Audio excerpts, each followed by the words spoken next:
Hello everyone, my name is Geze Sabo. Wicking the canister can be challenging, so I designed and made a tool to make it easier. This tool is made for the containers with transparent bottom. It can be easily adjusted for different sizes and locked in a desired position. Once locked on target, it gives precision and speeds up the process of wicking larger numbers of canisters.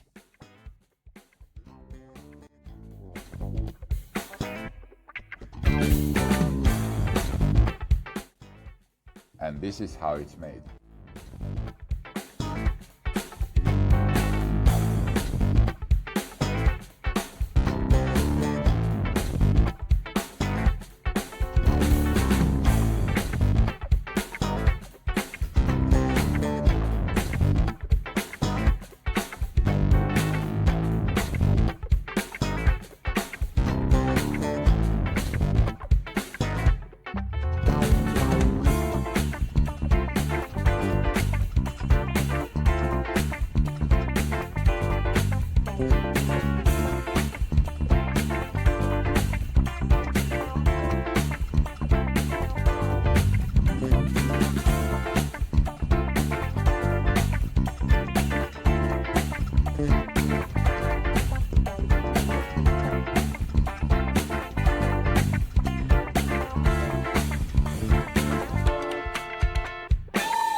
Thank you for watching.